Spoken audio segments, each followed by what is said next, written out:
Erməhli buyurur ki, cümə gününü xüsusiləşdirmək oruc günü üçün, yəni cümə günü tək başına oruç tutmaq məkruhdur. Və burada istisnadır Davud orucu tutan şəxs üçün. Ola bilsin ki, Davud orucu tutan, yəni gəlib o günlərdən biri cüməyə rast gəlsin. Və bu şəkildə adət eləyərsənsə olar. Lakin cümə günü tək oruç tutmaq məkruhdur. Necə ki, İmam Şafi və Əhməd və bəzi Hənəflər və İbn Qayyim rahimehullah və Şevkani və Şinqiti rahimehullah bu məsələni zikr ediblər. Və dəlillər də çoxdur bu barədə. Necə ki, Buxari Müslimin rivayet etdiyi hədisdə Muhammed bin Abbad buyurur ki, Səəltu Cabiran, Cabirdən soruşdum radiyallahu anhudan. Nəhən Nəbiyyu sallallahu aleyhi və səlləm an səvmi yevmil cümə. Allah Resulü sallallahu aleyhi və səlləm cümə günü oruç tutmağı qadağan edib. Fəqalə nəam. Buyurdu ki, bəli. Və başqa bir hədisdə, yəni Buxari Müslim rivayet etdiyi hədisdə, Əbu Hüreyrə radiyallahu anh buyurur ki, Allah Nəbisi sallallahu aleyhi ve sellem buyurdu, La yasumenne ahadukum yevmel cum'ati illa yevmen qablehu ev ba'deh. Sizdən biriniz cümə günü tək oruç tutmasın. Cümə günü tək oruç tutmasın. Ancaq istisna nədir? İllə o şəxsdən başqa ki, əvvəlini və yaxud da ki, ondan sonranı ona birləşdirmək istisnadır. Məsələn, 4-cü və 5-ci günləri oruç tuta bilərsən. 5-ci və 6-cı günləri oruç tuta bilərsən. Amma xaslaşdırıb, yəni 5-ci günləri oruç tutma demək istəyir. Sallallahu aleyhi ve sellem.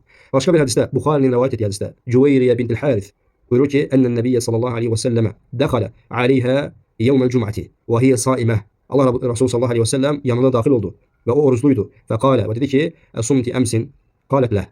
Qalə turidinə ən təsumi qadən, qalət ləh. Qalə fəəftiri. Allah Resulü sallallahu aleyhi və səlləm soruşur ki, dünən oruç tutmuşdun? Deyir ki, xeyr.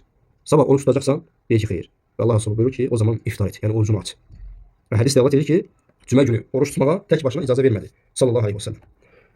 Və başqa bir hədisdə Müslimin rivayet etdiyi hədisdə Əbu Hüreyrə radiyallahu anh buyurur ki, Allah Nəbisi sallallahu aleyhi ve sellem buyurdu, La təxtəssu leylətəl cum'ati bi qiyamin min beynəl ləyali və la təxtəssu yevməl cum'ati bi siyamin min beynəl əyyam illə ən yəkuna fi savmin yasumuhu ahadukum. Buyurur ki, sallallahu aleyhi ve sellem, gecələr arasında cüməni tək təheccüd namazı, gecə namazı üçün seçməyin. Yəni nə deməkdir? Sən təheccüd namazına qalxmaq istəyirsənsə, cümə günü fəzilətlidir deyib gecəsini qalxma. Bütün gecələrdə qalx. Xaslaşdırma yəni.